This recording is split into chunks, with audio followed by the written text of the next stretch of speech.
Shifting programming as Governor Ron DeSantis is providing an update on Tropical Storm Debbie. Yeah, it's expected to make landfall in Florida as a hurricane. Let's listen in. On Thursday, I issued an executive order declaring a state of emergency and directed the Florida Division of Emergency Management to fully activate to a level 1 and to utilize all available resources of the state emergency response team to prepare the state for what was then Invest 97L and is now Tropical Storm Debbie. The latest weather updates indicate that Tropical Storm Debbie is about 190 miles southwest of Tampa. Maximum sustained winds are currently 50 miles per hour, but those are expected to increase. Tropical Storm Debbie is likely to become a Category 1 hurricane before making landfall in the Big Bend region of Florida. As you remember, last year we had Hurricane Idalia. This storm is a similar track. It may be a tick to the west of that. It very well may have greater impacts here in the Tallahassee region than Hurricane Idalia did. Once it crosses landfall and enters the Florida Panhandle / Big Bend region, wherever it does, it is going to move very slowly across northern Florida and southeast Georgia. And the result of that is less going to be a wind event at that point than a rain event. It is going to drop a lot of rain across many parts of the state, but certainly the northern part of the state. We already have saturation in those areas, so you are going to be at risk of flooding. Now, we anticipate landfall to be early tomorrow morning, but we're already seeing some of the effects of the outer bands in the southern part of Florida. Now, in preparation for the storm, I activated the National and State Guards to be ready for search, rescue, and humanitarian assistance. The Florida National Guard is standing by with 3,000 service members ready to assist the state emergency response team, which includes search and rescue, route clearance, commodity distribution, and protection of critical infrastructure. We've also prepared 12 swift water rescue teams, and the Florida Fish and Wildlife Commission has prepared their full fleet of airboats and John boats for search and rescue should that be needed.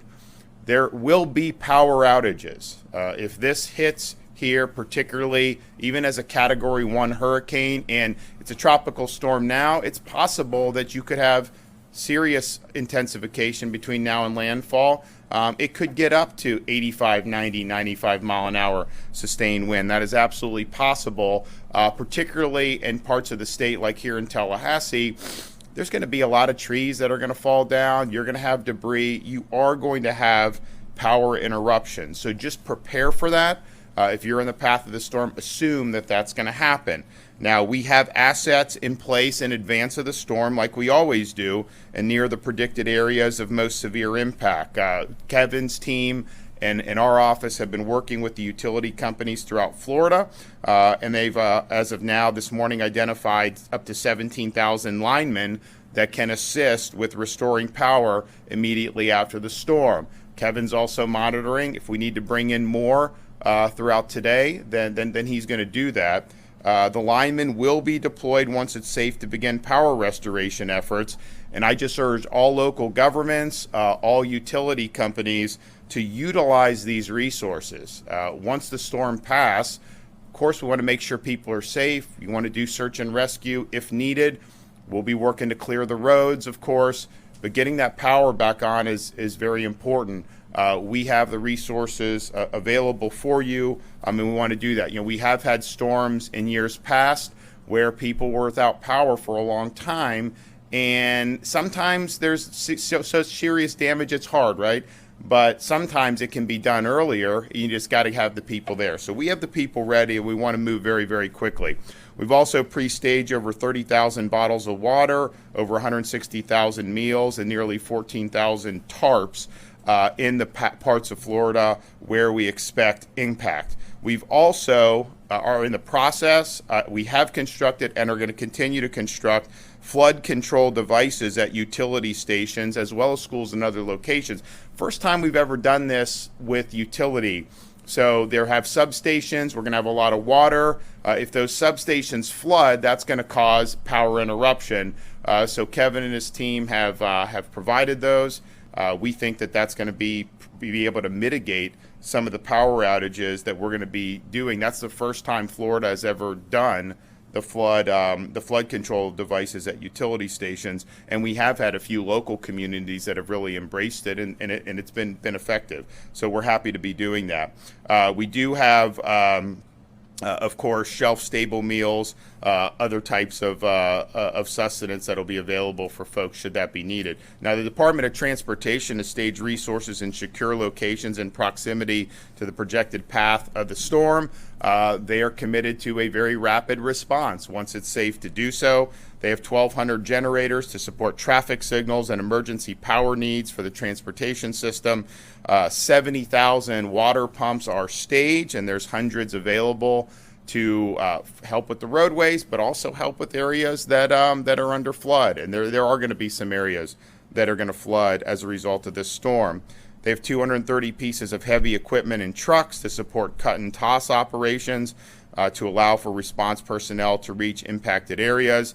120 bridge inspectors located throughout the state to respond and reopen bridges following the passage of the storm. 120 cut and toss crews to clear roads and interstates from debris, and 150 additional crews to assist with various emergency response efforts, including damage assessments, flooding, traffic signal restoration. FDOT has already been clearing roadways and shoulders over the last few days. And of course, FDOT has been helpful with clearing the way so that the power companies and the crews can get in and restore power. Now, this is a storm that's potentially dangerous. Residents should be finalizing all of their preparations now. We are seeing already some of the impacts from the far-flung parts of the storm. We anticipate tomorrow we're going to see it make landfall. It is potentially going to meander across that North Florida, South Georgia border at a very slow pace. And so that means there's going to be a lot of water. You already have some of the rivers and the tributaries that are already high. You're going to end up with possibilities of flooding, not just in the next 2 days, but for many days afterwards. So just be prepared for that. Make sure that you're doing what you need. If you have kids, make sure that they have what they need, items to be able to help them feel better during the storm, especially assuming there's going to be some power outages. And make sure your pets are taken care of too. Now, there are shelters that are open, that are being open or have been open in some counties that are in the path of the storm. Our rules in Florida are that all counties have to have at least one pet-friendly shelter. It's important that we do that. People that will, and there's not a lot of evacuation, people under evacuation orders. I know there's some of the local zones that have been either voluntary and maybe some mandatory, but we do have those shelters, or local communities have those shelters. But make sure you're taking care of your pets. Make sure they have everything they need during this storm.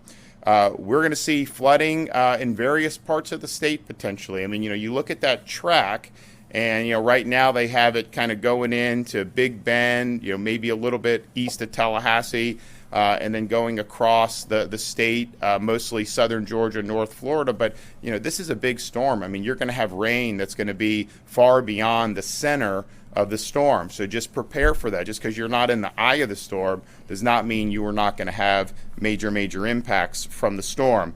So flood water is dangerous. Hide from the wind, but run from the water is what we tell people. It's not safe to drive in flooded roadways. There's hidden dangers. There's downed electrical lines. If the storm passes and your streets are flooded, be careful walking in that. This is potentially hazardous to be able to do. Most deaths from flooding are from individuals who are driving in flooded waters. It only takes 1 foot of moving water to move a vehicle, so please stay off the road if a flood watch or warning is issued in your area. And based on the amount of water that we're expecting, there are going to be floods that are going to happen in different parts of the state. If you have any items outside your home, you need to bring them inside now. We've got a lot of athletic equipment. We got baseballs and bats and gloves and stuff. And for our front porch, it's all inside now. We've got nothing out there. And I would encourage other folks to follow suit with that. Anything you can pick up, put it up before it becomes debris that harms your home. in the event of storm force winds. Emergency alerts save lives, so please have multiple ways to receive those alerts and act immediately when you receive them. Your local emergency management officials will have the best information that's relevant to your area, whether that's what's going to happen with schools, whether that's what's going to happen with any evacuation, either recommendations or evacuation orders. So please listen to your local officials, heed that guidance, and make sure you're doing what you need to do to prepare and to protect yourself and your families. You can find county emergency management information at floridadisaster.org/counties, floridadisaster.org/counties. This is not something that is unusual for Florida. We know during hurricane season that we have tropical weather. We have prepared, even when this thing wasn't even organized. We marshaled resources and have been working very hard. And I want to thank Kevin and his team, Jared, everybody who's been, they've been working round the clock over the last few days to prepare for this. So just take it seriously. Understand that this is going to be an event that has significant impacts across the state, and stay safe. Listen to your local officials, and as soon as the storm passes, we'll have folks that are in there offering assistance as needed. So I'm going to turn it over now to Kevin Guthrie and then Jared Perdue. Thank you, Governor. Again, as always, Governor, thank you so much for your steadfast leadership and swift action on this. Again, it's very easy for us to do our job here at the division when the governor gives us 48 to 72 hours to get ready. We were able to fully deploy the Florida National Guard and have them in place on scene before the storm makes landfall, and that's very, very crucial to doing that. So again, thank you, Governor, for your leadership on that. I'd like to start by sharing what I typically emphasize about tropical systems. Each tropical system brings unique circumstances, and you can't respond the exact same way to each and every one of them. This is certainly true with this particular storm. 2 days ago, this was just going to be a rain event. Now we have a wind and a rain event, but the winds are going to subside pretty quickly once it makes landfall, and then we're going to be into a catastrophic rain situation where we have situations in Florida that will receive 15, maybe as high as 20 inches of rain. That being said, please rest assured that the men and women of the State Emergency Response Team are the best of the best. They have been diligently working since last week and through the weekend to ensure that the state is ready to respond to your needs. The State Emergency Response Team has logistical staging areas set up in Duval, Jackson, and Marion counties to ensure we can get requested resources to communities quickly and as soon as it's safe to do so. As the governor said, Tropical Storm Debbie is set to become a hurricane by tonight before it reaches the Florida Big Bend coast. I was talking to our meteorologist this morning, and again, there is a 1 in 3 chance that this may have a rapid intensification. So I want people to make sure they're paying attention to the updates. Those updates come from the National Weather Service at 11, 2, 5, and 8 around the clock, 24 hours a day. So please make sure you're tuning into your local meteorologist, your local National Weather Service station, the National Hurricane Center, your local emergency manager, and or the State Emergency Response Team. Please I'd like to remind residents to not focus on one forecast cone.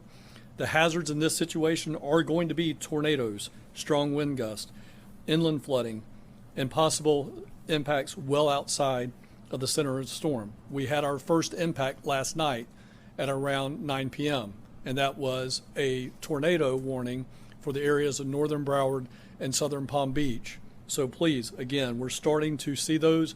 Make sure you're aware of them. As we said, this system could produce up to 18 inches of rain across portions of northern Florida through Friday morning. Please remember that storm surge, tropical storm, and hurricane warnings mean that these impacts are likely expected in the next 36 hours, and we already have those storm watches and warnings up. Storm surge can cause water levels to rise very quickly and flood large areas, sometimes in just minutes. And you could be left with no time to take action. If you haven't already evacuated as instructed, the time to do that is now.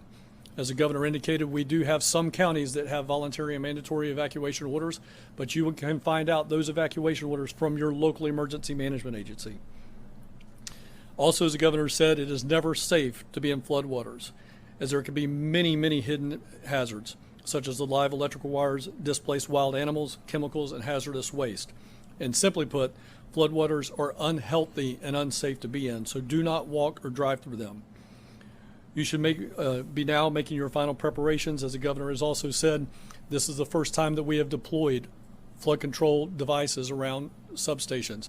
This has been a best practice for hospitals inside of Hurricane Ian and Idalia, and now we're taking that to substations and wastewater treatment plants, water treatment plants. If you are a municipality or a county, an electrical entity, we still have some time to put that out. We have over 10 miles of the flood control devices. Contact your local emergency management agency, make that request to the state of Florida now. Now is the time so that we can get that into your community and help protect that infrastructure. To Floridians that are looking for resources on preparing and other state updates, please follow us at floridadisaster.org/updates. You can also follow us on X and Instagram at FLSERT and on Facebook at FDEM. And Governor, as always, thank you for your continued leadership and support. Sharon? All right, thank you, Governor, for your steadfast leadership, and thank you, Kevin, for your leadership at the Division of Emergency Management. We've been having interagency coordination since early this week. At the Florida Department of Transportation, we started coordination calls and staging and moving and mobilizing resources as early as Monday of this week. We take these storms very seriously. We want to be prepared to respond at a moment's notice. We've already begun securing all of our construction projects throughout the state, especially in the vicinity of the impact area, all of our coastal bridge projects, and even projects along state routes and interstate system to help people move around. We secure those projects and shut those projects down so people can move around freely. We've been preparing our facilities, making sure travel lanes and shoulders are clear from debris and ready to handle evacuations if they're ordered. We've already extended our Road Ranger Service Patrol to 24/7 operation to facilitate people safely moving around and getting where they need to go. So we're ready to facilitate evacuations. We've been staging crews and equipment these last few days, moving them to be prepared to go in at a moment's notice into the impact area. As you heard the governor mention, we have over 120 cut and toss crews on standby and ready to go. We have 150 other crews ready to support the emergency response efforts with damage assessment, flooding, traffic signals, etc. These resources are prepped and staged strategically so that we can respond quickly. We have over 1,200 generators that we've already mobilized, over 230 pieces of heavy equipment, and 70 pumps to help with flooding, especially when that localized flooding starts occurring. We have drone teams, we have Starlink devices, we have connectivity, and we're ready to go. We're also preparing our bridges. We're watching them very closely when it comes to bridges. There's a lot of things to remember. One is, if you see water overtopping the road, do not drive through it. It is very dangerous. Do not drive through water overtopping the road. We have over 120 bridge inspectors ready to go as soon as the storm passes through. We have several streams, creeks, tributaries, and rivers in the state of Florida. It's one of the things we're known for. Anytime there's a major rain event, that water can rise quickly. We're going to be watching it very closely, and again, if you see water overtopping the road, do not drive through it. When it comes to wind, we work very closely with Florida Highway Patrol and local law enforcement. As soon as the wind reaches sustained 40 miles per hour, law enforcement officers will begin to close those bridges to traffic. So please keep that in mind as you're looking at evacuation orders, as you're preparing to move around. Once the winds reach 40 miles per hour sustained, those bridges will start to be closed by law enforcement officers. We've been in very close coordination with our airports, our seaports, our transit agencies. They're all prepped and ready to implement their emergency response plans. The seaports on the West Coast, Seaport Manatee, St. Pete, and Port Tampa Bay have all closed their waterside operations to shipping, but the fuel terminals on the land side are fully operational and serving those who need fuel. So we're staged, we're ready to go. Remember, for traffic information, Florida511.com is the place to go. All of our closures, all of the impacts to roadways will be published on Florida511.com. Again, Governor DeSantis, thank you for your leadership. So we're Going to have a major event. We are, of course, monitoring as it's in the Gulf. The further west that track moves, likely the more room it's going to have to intensify. So it's not out of the question that you could end up with a Category 2 storm. I mean, that is possible. It may not be the most likely, but it's certainly possible. So just prepare for that. And then once it does make landfall, it is going to be meandering for quite a bit over the next couple days. And it's going to just drop a lot of water on the state. And that's going to have impacts.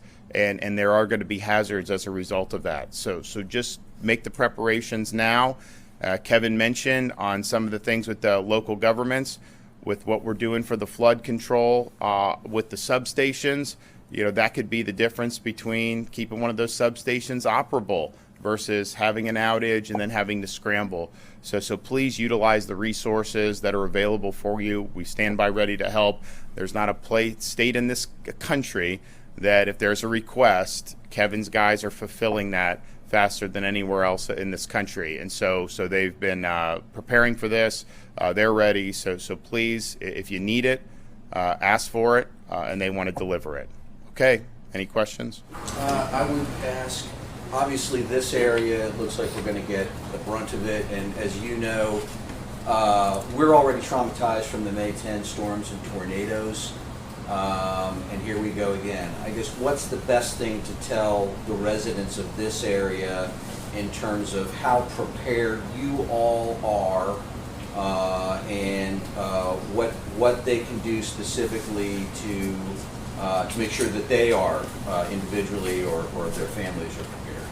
Well, we recognize when you're talking about an area like Tallahassee, there's a lot of trees. People like the trees, but hurricanes, that's a lot of opportunity to have debris flying around. That can impact roadways. It can create dangers in of itself, but it also makes it more likely that you're going to have power interruptions.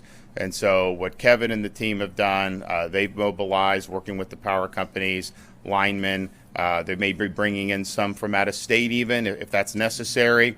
And I think what we want to avoid is, I think it was Hermine, what was that, 2016, where it was like people were without power for weeks. We have mutual aid. We've done it. When the local utilities accept it, this stuff can be put back online much quicker.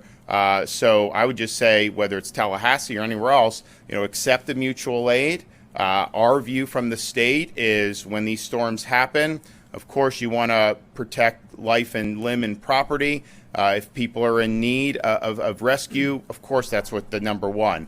But then get the power back on. And that's why they've mobilized all these resources. We've been doing this on all the different storms. They did not do that in Hermine, of course.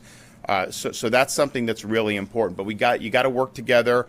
We need to have a sense of urgency on this. I know Kevin and his team, they're going to be raring to go to be able to do. Even in some of the most severe storms, fortunately, the vast majority of people don't have their home destroyed, aren't hurt. But if you have all these people that are just waiting and waiting for weeks on end for power, that makes it harder to do everything else you need to do. So there's been a huge amount of emphasis on having these folks staged, be ready to go in. And this is a storm. This is going to be a hurricane. It may even be Category 2. In Tallahassee, that's going to hit different than maybe some other parts of the state, just because the amount of trees that you have, and we're going to see some trees knocked down. I mean, that is going to happen. So that's going to impact the power. So they're going to do that. They're standing by, and I know we're working with local government here as well as all the local governments throughout the region to make sure that we're able to respond as quickly as possible for that. And Jared's guys are helpful on that as well. I mean, they're clearing the way for these utility linemen to be able to get in there and do it. So as soon as it's safe to do so, they're going to be out there working on power restoration. Do they have in substations around here, are they using the flood control devices in Tallahassee? Do you know? General, I don't think we have. We have one mission already complete. One mission complete here. So, that could be the difference between having some power outages in a given area and maybe not, or mitigating. So I'm glad that they were doing that. These are things, you kind of learn, like what's what. We saw some of the substations that were a little higher at Ian. They did fine. Some of the ones that were lower had some problems. And so Kevin and his team said this is something that we want to look into. And so now we're in a position to be able to deploy those. But certainly any of these local governments, Kevin and his team are ready. We want to deploy more. We're totally willing to do that. So just make that request and we'll respond. We still have some time today to do it, so let's get it done. If I have one follow-up to Kevin Guthrie, if you could tell us specifically what you're doing to get ready for after the storm to restore power, and then talk a little bit more about these flood control devices. What are they? What do they do? And so forth. So to the first question on the power, as the governor's already indicated, we've got between 12 and 17,000 responders already identified inside of the state that are ready to go. So again, we are working very closely with the Florida Municipal Electric Association right here inside of Tallahassee, as well as Florida Co-op Electrical Association and the independent-owned utilities. We have talked to every single one of those in the Big Bend area, representatives of of those individual companies. They are ready to go. They are in place. As the governor has said, we are looking at additional staff coming in from out of state. That will be a lead by the associations as well as the independent-owned utilities to bring those contractors in. But we do have, for instance, in the tornadoes we had just a couple of weeks ago, individuals from Dothan, Alabama came in to help out the city of Tallahassee. So we're going to be able to pull those resources from Southeast United States very quickly. When the governor and I talked earlier this week, I mentioned we got 3 overarching objectives, and that is to be proactive, and we have certainly been proactive, more proactive than any other state at any time. We knew that we were going to have a flood event. State emergency management agencies and local emergency management agencies do not typically do well in the country on flooding events, but we wanted to set the standard for the United States on how to respond to a flood event. Therefore, the governor gave me the opportunity to get all of those resources in place to be proactive. So that leads into the second question of the flood control devices. So over the last 2 hurricanes, Hurricane Ian and Hurricane Idalia, the one thing that the governor has challenged me with for the 3 years that I've been in this position, and then the 3 years that I was the deputy director, is we've got to be able to build capability and capacity through disasters. And that is his quote, that is his leadership, and we have done that. So over the last 2 disasters, we have been able to get 7 miles of this flood control system. We have another 3 miles on top of that, so we are over 10 linear miles. So this is tubing that we put water into. It inflates. We got items anywhere from 18 inches all the way to 42 inches, and then we can stack it up to about 8 feet high. So again, imagine building a flood protection barrier around the outside of a school, a hospital. We were very successful in saving some hospitals from flood damage inside of Hurricane Ian and Idalia. So now we're going that next step that we have more of this flood control device. We're putting it around substations. For example, Clay Electric inside of Clay County has been purchased this quite some time ago. And I would argue go and find a location in Clay County that has lost a substation due to flooding. It hasn't happened in years. That's because they're using this system. So that was the best practice we noticed in a smaller county. We were able now to duplicate that, what they're doing in Clay County for the first time underneath the governor's leadership, to actually put this around not only schools and hospitals, but the substations and wastewater control facilities and water control facilities. This is going to help us respond to and recover more quickly. It will also cut down the amount of damage that happens to that public infrastructure, which again was our third objective. We again be proactive. We wanted no loss of life in this particular disaster, and we wanted to protect critical infrastructure to prevent further cascading events. So we've been able to do that under the governor's leadership, and I certainly appreciate him letting us build that capability and capacity. Yeah, and so on the track, the National Hurricane Center, they'll do on their 11 a.m. advisory, they will do an updated track, updated cone, do it again at 5 on their 5 o'clock advisory, and it's possible it could shift a little bit more west and get right over Tallahassee. It's possible it could even get a little bit west of Tallahassee is what they're telling me. It's also possible it could shift a little bit back east to get more into the Big Bend. So watch that, but just understand none of that is necessarily foolproof. I mean, I remember 2020, Sally was supposed to hit Louisiana our state wasn't even in the cone. And then Sally comes and downtown Pensacola is underwater. It ended up hitting in Alabama much closer. And so there's going to be impacts beyond whatever that cone says. And so while whatever the eye of the storm crosses from a wind perspective is obviously something that's meaningful, when you have this much rain that's going to drop down, however that track goes, you could be, 100 miles away from the eye of the storm, and in fact, you'll probably see if it's in southern Georgia, you're still going to have impacts as it moves across the state in places like St. Augustine and other places that are there. So just watch the weather, watch the track, but understand that that's not necessarily foolproof in terms of where the impacts are limited to.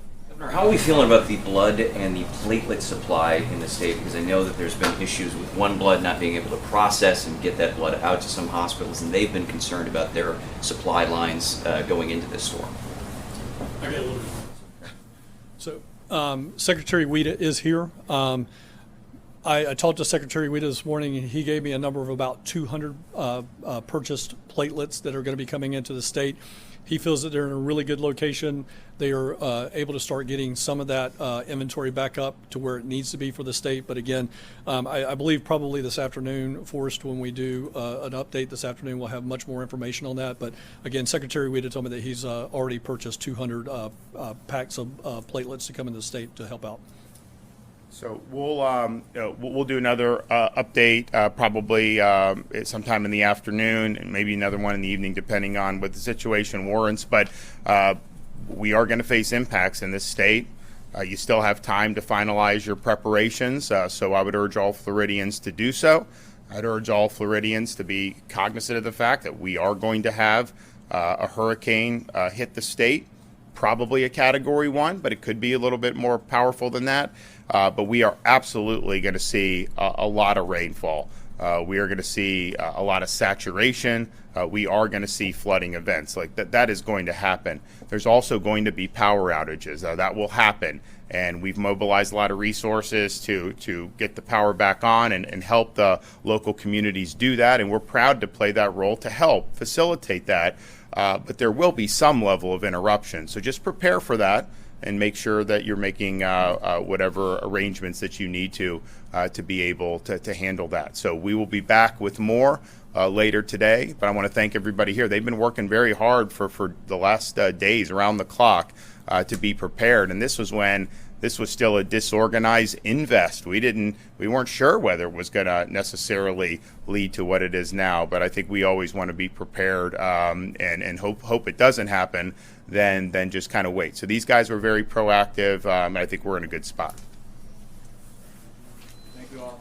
You were just listening to Governor Ron DeSantis talking in Tallahassee, talking about this pending storm, of course, tracking Debbie for you this morning. Impacts. That's what he's saying. Across the state, definitely there in the northern part of the state, flooding, winds, debris, and definitely power outages are expected. Yeah, and I think it's something important to remember that it's the wind that ranks Sure. these hurricanes, but with these storms that move slow once they move on shore, it's really the rain that can be so devastating. And where that storm is expected to be near is exactly where I was last year tracking Hurricane Idalia in Perry. So the Big Bend of Florida, certainly keeping our eye on that. But we are also monitoring local impacts here. So WPBF 25 News at 8 starts right now.